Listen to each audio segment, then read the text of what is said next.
So next we have is going to be, we've talked about weather, we talk about AI. Now the best for me is my favorite part. Okay. My favorite part is the fact that we're about to know about the art and science. Because now we're not just celebrating STEM Day, we're also celebrating STEAM.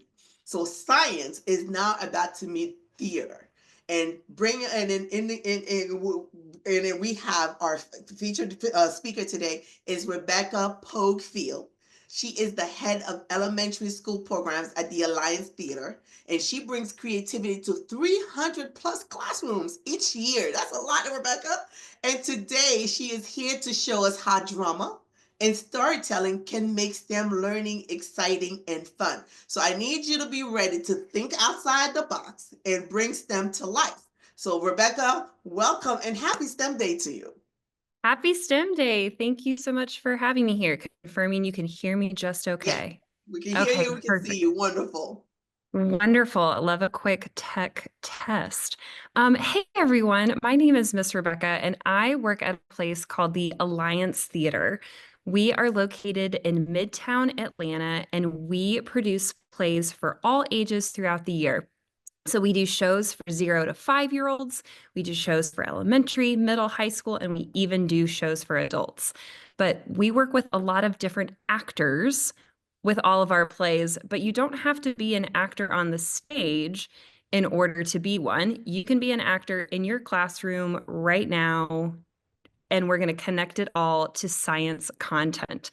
So I can't see all of you, but I am going to believe in my heart that on this Friday afternoon, you all are going to be loud and proud actors in your classroom.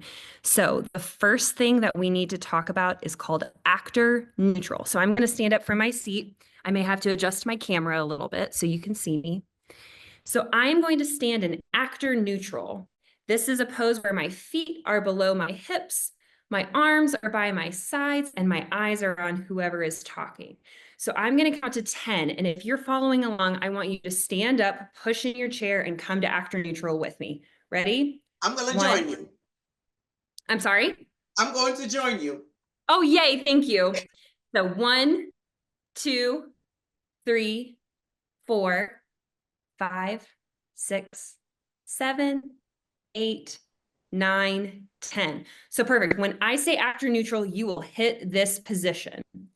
But it's a Friday afternoon. We've been sitting hearing cool things about weather. I think we need to get our wiggles out a little bit. So I'm going to count to 5. You can get your wiggles, and then we'll come back to actor neutral. Ready? Here we go. Wiggle for 1. Wiggle for 2, 3, 4, 5. Actor neutral. I don't know. I think there's still some wiggles that we didn't get out. Let's do it again. Right? 5 more wiggles. 1, 2, 3, 4, 5. Back to actor neutral. I think I heard somebody saying something. Are we good? Are we good? Okay, I'm going to keep going. We're good. Okay, so something that is really important is all actors need 4 actor tools. They need their body, their voice, imagination, and concentration. So when we're talking about our imagination, we're talking about our creativity. You might be pretending to be someone or something else, and you need to step into the role of that character using your imagination. The next actor tool that you may need is your concentration, which means you need to really focus and understand what you are performing. So we're going to do a quick little actor chant to help us remember those 4 tools of the actor. So repeat after me in what I say and what I do. Ready? Show me actor neutral. I am an actor. 1, 2, 3. I am an actor. What do I need? My body, my body. Voice, voice, voice, voice. Imagination. Concentration. Awesome. Now back to actor neutral. Let's do it again, but a little bit faster. Here we go. I am an actor. 1, 2, 3. I am an actor. What do I need? My body, my body. Voice, voice, voice, voice. Imagination. Concentration. Perfect. Now stay standing because we are going to play a different theater game for each of those actor tools. And first up is our body. I am going to ask you to create a frozen statue of something. I will tell you, create a frozen statue of a turtle, and then I'll need you to create that frozen statue. A frozen statue doesn't move. It represents something else. But you know what a statue has is three different things. A statue has interesting body shapes, facial expressions, and levels. So high, middle, and low. So I'm going to ask you to create a frozen statue of something. And I want you to use your imagination to transform your body into that frozen statue. So show me that I am not sharing my screen. It's just me today. So show me that you are ready to go with actor neutral. Ready? Actor neutral. I would like for you to create a frozen statue of a baseball player. 3, 2, 1, go. So you can have someone who's about to hit a bat. You can be someone who's about to catch a ball. You can be the catcher down on a low level. Good. Back to actor neutral. I wonder which baseball player you were. This time, I want you to create a frozen statue of a rock star, a musician who's having a lot of fun playing on the drums or playing a guitar. I'm going to play a guitar and hit that frozen statue. 3, 2, 1, freeze. Do a quick look around the room at all of your other friends who are rock stars. What kind of rock stars do you see? Awesome. Back to actor neutral. Okay, now we're going to start thinking about science. I want you to create a frozen statue of the sun. I think the sun would be on a high level, don't you? Let's create that frozen statue in 3, 2, 1, freeze.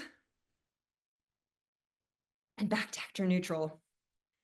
And this time, I want you to create a frozen statue of the moon.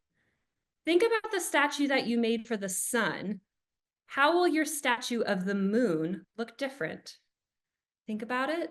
Create the frozen statue of the moon in 3, 2, 1, freeze.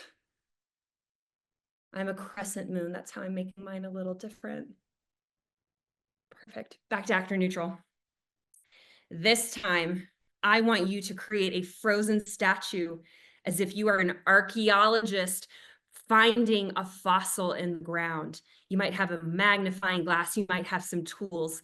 Let me see what that frozen statue looks like. In 3, 2, 1, freeze. Back to actor neutral. Now this time, I want you to create a frozen statue as if you are the fossil in the ground. I'm not going to do it because I'm going to be on a low level. I'm going to be doing it up here. But I encourage you, try it out on a low level. See what that fossil looks like. Ready? Here we go. 3, 2, 1, freeze.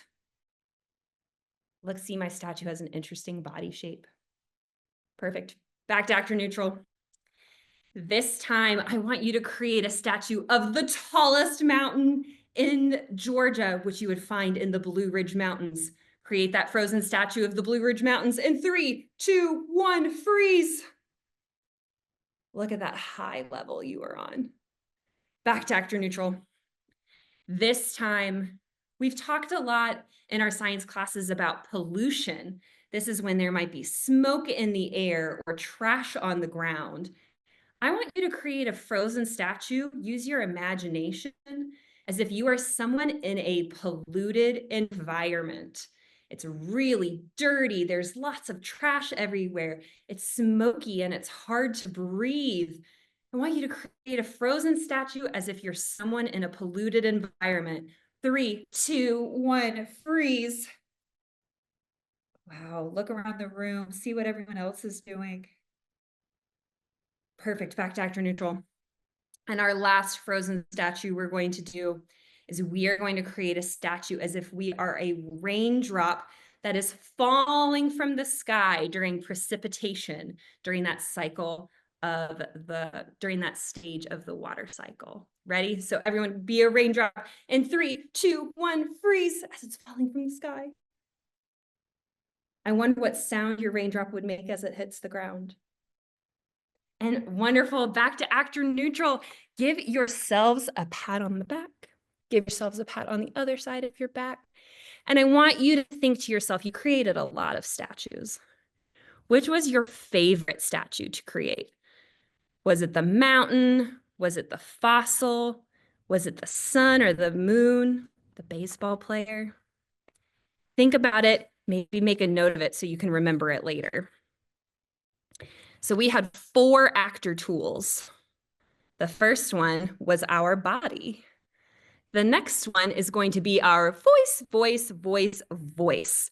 So we are going to do something called a tongue twister. This is not quite related to everything we do in science, but what the tongue twister does is it gets our voice warmed up and ready to go. So you'll repeat after me with the tongue twister. The first one is unique, New York. Unique, New York. Let me hear you say it. Unique, New New York. York. Perfect. See how you have to have those K's and Q's? This next one's a little tricky for me. Here we go. Red leather, yellow leather. Red leather, yellow leather. Try saying it yourself. Can you say it faster? Red leather, yellow leather, red leather, yellow leather. Ooh, your Red mouth is leather, getting yellow. warmed up. I cannot. Yeah, see, it's hard. We're learning it's tricky. Okay, here's another one. Topeka bodega.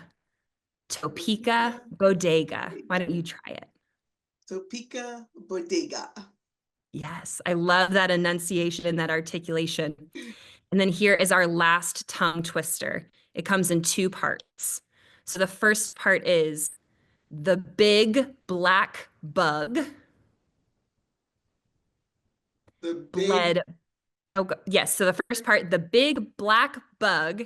And our second part is bled blue black blood.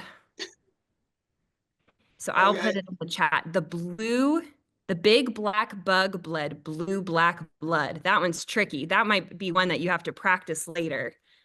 Let's see. The big black bug bled blue black blood. Whew. Try that one out while I take a sip of water. The big black bug bled blue black blood. Mm-hmm. The big black bug bled blue black blood. Yes. Perfect. So we have warmed up our bodies. We have now warmed up our voice. And so now we are going to play a game that uses our imagination. So we are going to use our creativity and our brains, and we are going to become something else. So this is a game called Magic Rocks. So when I say magic rocks, I want you to create a round shape on a low level. So create whatever that looks like to you. Since I'm on the screen, this will be my round shape on a low level. So then I will say, when magic rocks, when you wake up, and I will give you a prompt of something to turn into. Then you can pretend to be whatever I instruct you to be. If you're in a classroom, make sure you're not going to harm or hurt your neighbor. Make sure that all of your chairs and your furniture is pushed away so that way you can be safe as you play. So a reminder, when I say magic rocks, you'll hit the frozen round shape on a low level. And then when I say, when you wake up, you will magically become whatever I say. Okay, let's give it a whirl. So come to actor neutral, show me that you're ready. Perfect. Magic rocks. Create that round shape on a low level. When you wake up, you are in an environment with no gravity. So you are floating through space. Show me what that would look like. Move around your room, move around your space. What would it look like to move as if there is no gravity? You're just floating through the air. Float, float, float, but don't hurt or harm your neighbor. Magic rocks, magic rocks. Form the low shape on a low level. When you wake up, magic rocks become a magnet that repels off of another. So maybe you're repelling off of a piece of furniture. Boop, boop, boop. Oh, there I go. Magnet repelling. Oh, I'm a magnet repelling. Will I repel off the bottom of my screen, the top of my screen? Magic rocks, magic rocks. That low shape on a low level. When you wake up, you are someone who uses a lot of force to pull something. Ooh, use that imagination. What are you pulling? Is it a heavy rope? What are you doing? Are you pulling some furniture? Are you pulling some hair? Imagine what you could be pulling. Magic rocks, magic rocks. Create that shape. When you wake up, this time, I want you to be someone who uses a lot of force to push something. So we practiced pulling. Ooh, use that imagination. Pretend what you're pushing. Oh, it's so heavy. Let me try it from this side. Oh gosh, it's so heavy to push. Let me try it from this side. Oh, very good. Magic rocks, magic rocks. Lower level. When you wake up, I want you to be an invertebrate. Oh, if that word is new to you, an invertebrate is an animal with no spine or backbone. You can be a worm or a sea star. Those are two examples of invertebrates. So when you wake up, be an invertebrate with no spine or backbone. I'm kind of moving like a worm. I have no backbone or spine to help me stand up straight. Magic rocks, magic rocks. This time when you wake up, I want you to be a vertebrate. That means you actually do have a spine or a backbone now. This means you could be a frog or a bird. Those are both vertebrates. I'm going to be a bird.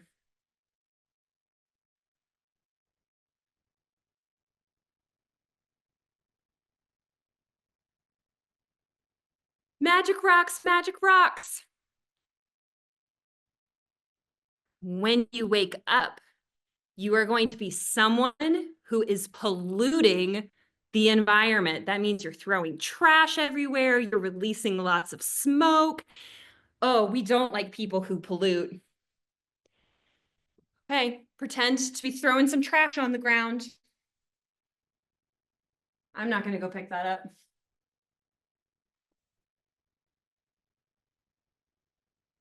Magic rocks, magic rocks. Here's our last one. This time I want you to become somebody who is cleaning up the pollution. So remember all that trash you threw down? Maybe you pick it up. Here we go. Clean up the pollution. Go put it in a trash can.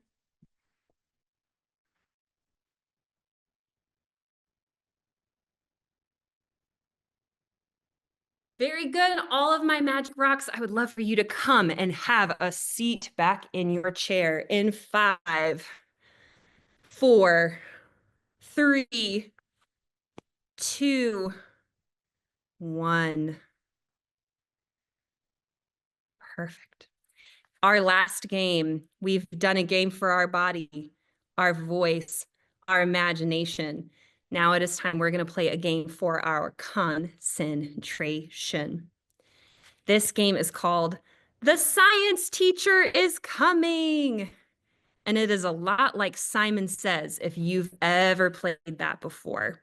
So what's going to happen is I will say a prompt, and then you have to do the movement or create the statue that relates to that prompt. So for example, here's our first one. Show me that you're ready and actor neutral to play The Science Teacher is Coming. If I were to say push, oh, I want you to create a statue of someone who is pretending to push something. So here we go. Push, actor neutral. Push, actor neutral.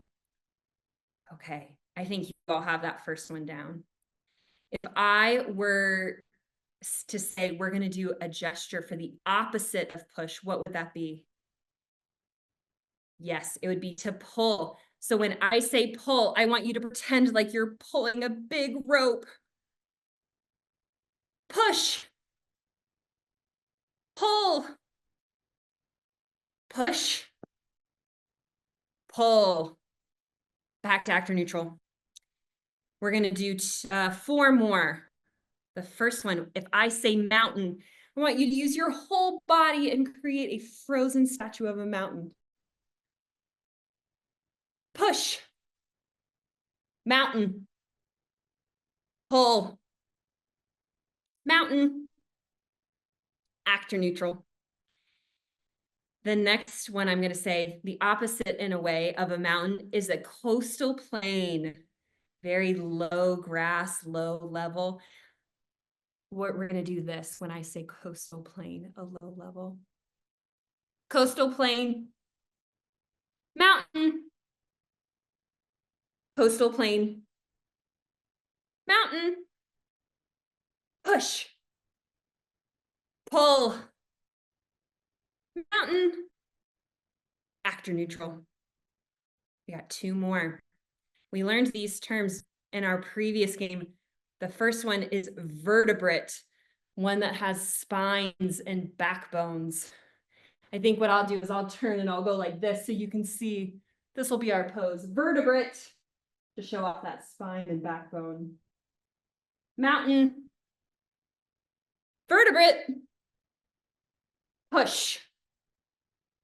Pull. Coastal plain. Vertebrate.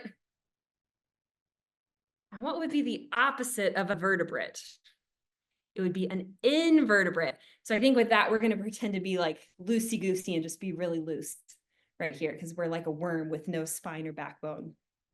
So vertebrate, invertebrate, vertebrate, invertebrate, coastal plain, mountain, push, pull, actor neutral.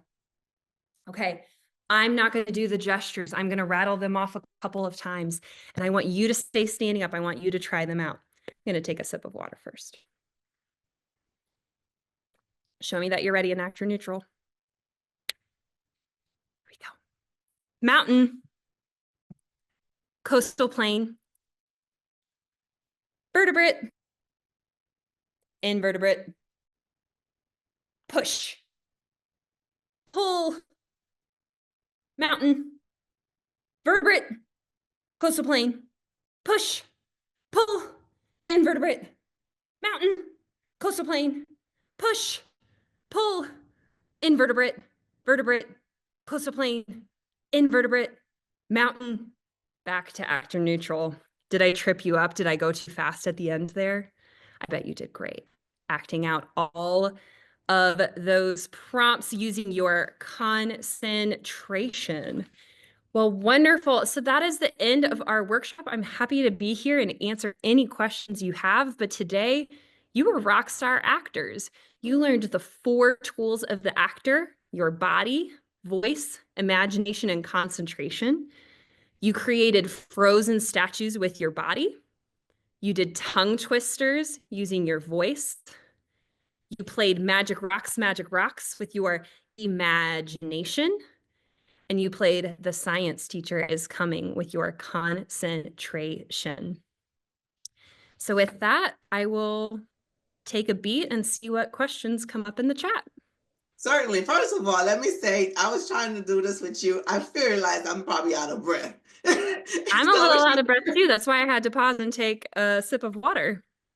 but it was great. We do have a question in the chat. Someone asks, how can you use AI for acting?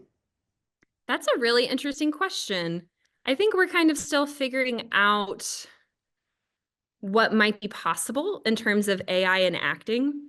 I do know there was a movie that was nominated for an Oscar this past week called The Brutalist. It's for adults, so young people shouldn't watch it. But in the movie, the main characters are American in real life, but they're pretending to be Hungarian. And they're pretending to be Hungarian characters. And so they used AI, I believe, to transform their voices to make sure that their accents were historically accurate, to make sure that when they were speaking in Hungarian, it really sounded correct and accurate. So that's an example of how I know they've used AI in acting currently, but I think the sky's the limit. I think we're still figuring out how those two worlds collide. That's wonderful. Another question I have for you, while people are still putting some thinking and writing their question, is, in your opinion, how does science influence storytelling and stage production in theater? How can science influence storytelling?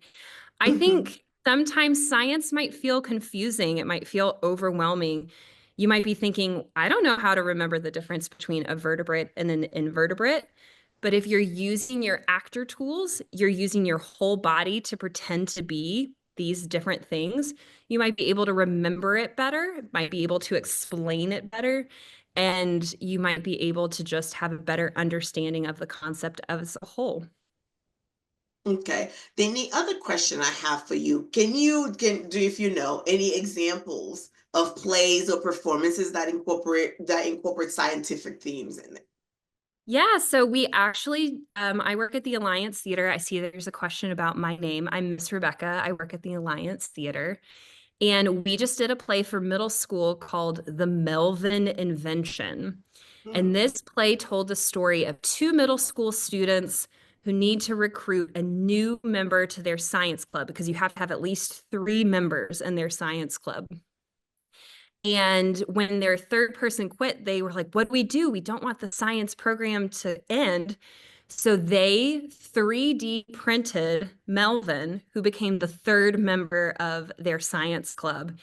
And they had to teach Melvin how to be cool, how to fit in at middle school, which is kind of tricky. It's hard to learn how to socially fit in with other people. There was lots of science in that show as they talked about the 3D printer and the scientific method. They had some hypotheses that didn't work out right, so they had to try again and go back to the drawing board. But it was a really fun show that had a lot of science connections. Okay, we just did the body movement. So my other question for you is, how do scientific principles like psychology and body mechanics impact acting techniques for the actors? Can you say that question again? Let me think about it for You a know, second. how scientific principles, whether such as psychology or the body mechanics, because we just finished doing the mountain, we did the push, which is all body mechanics. So how can that impact acting techniques, or how can it impact actors to either remember their lines or to help them better in their production? Hmm. And you also mentioned about the psychology.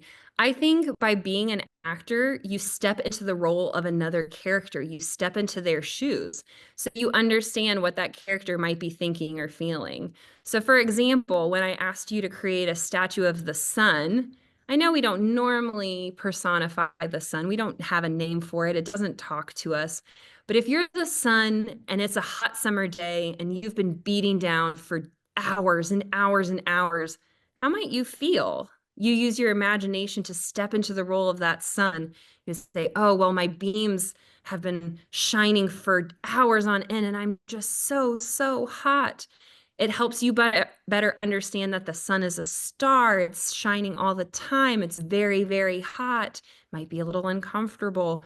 So it's Mhm. helping you understand socially how that sun is thinking or feeling, but you as the actor are better understanding character traits or scientific facts to better understand those concepts. Okay.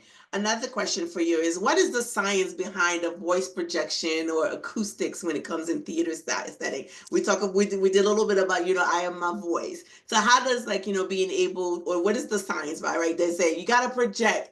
And I remember, and I took an acting class. This is where, again, back in my college days, and it was just really basic theater. But it was kind where the professor was standing behind the class and said, I should be able to hear you all the way to the back of the room without a mic, because technically sometimes some actors don't use mics, right? They don't have those mics clipped to them. So how can we, how can science help us project more, like in theater acoustics? Yeah, absolutely. So, for example, a play that we're doing at the Alliance Theater right now, it's for adults. The actors don't wear mics, so they really have to project so that way the people in the front row can hear them just as well as the people in the back row. And the way that you can do it is if you hold your hands on your stomach, there's something in there called your diaphragm, and it's like a muscle almost. It's not a muscle, but it's something that you have to practice and get warmed up and ready to go. So that way you don't lose your voice when you're talking really loud for everyone to hear you for hours at end. It's something that you have to work towards and build up as an actor. So that way you are able to project, so that way people in the back row can hear you, even if there's no mic.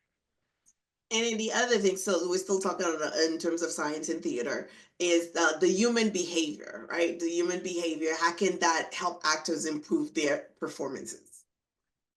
How can human behavior help actors better understand their Hmm. performance? Or how does understanding, if actors understand human behavior a little bit, how does that help them with their performance or improve their performance?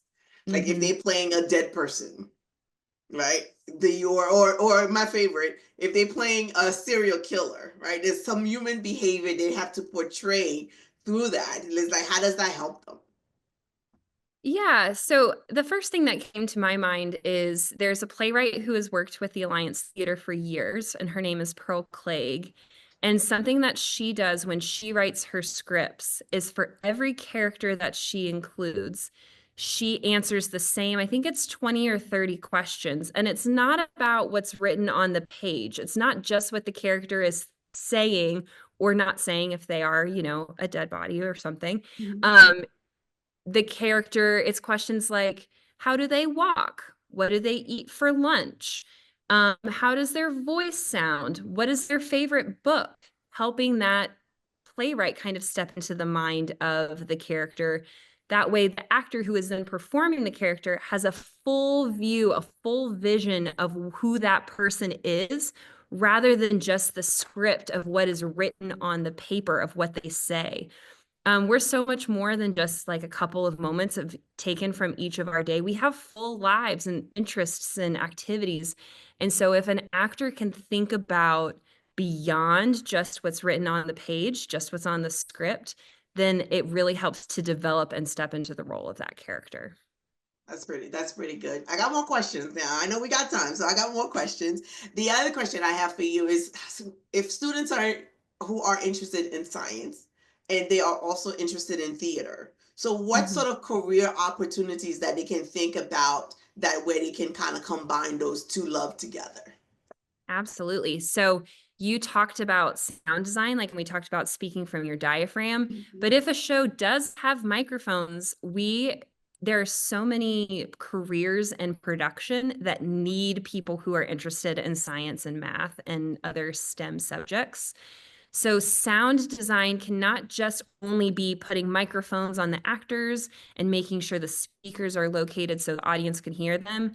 It's also designing how do you want the atmosphere or the environment of the play to be. For example, how would the sound design, how would the background music if for a play in 2025 be different from the sound design of a play that took place in 1825? They wouldn't be having the same music. They might not have the same sound effects. You might hear more ambient outdoor noise for something from 1825, while you may have like popular music for a show that's in 2025. And in the same way, think about your lighting. You're going to have different lighting designs that impact what you see on the stage. So If it's going to be really dark and moody and gloomy, you might have the lights designed one way. If you want the lights to be bright and happy, you might put different colors on the stage. And knowing the science and how all of those machines work together is really important. Other departments we have on our production team, we have costume design. So a lot of math that those costume folks use, cutting fabric, tailoring it, making sure everything fits those actors. We have props, people who are in charge of making the objects that actors hold and move on stage. We have the set design. So again, they use a lot of science and math because they're putting together a bunch of pieces of wood or scenery all together to create backdrops, environments, you name it. So if you're interested in science or math, but you're like, I'm not really super interested in being a performer, there is a place for you at the theater because we need people who can think creatively about a play and how to build it for the audience to see it. Okay. The question that they have for you is, have you ever done Romeo and Juliet at your theater? I believe we've done Romeo and Juliet before, but I've been at the Alliance Theater for 10 years and we have not done it at the 10 years that I've been there. Okay. And then I And do see I see a shout out from West Jackson. The Alliance Theater loves working yes. with Jackson Elementary. We love them. So saying hey to all of those Hey, students and Wes Jackson, how you doing? Thanks for coming on this call today. I see Penelope has her hands up. Penelope, what is your question if you want to come off mute?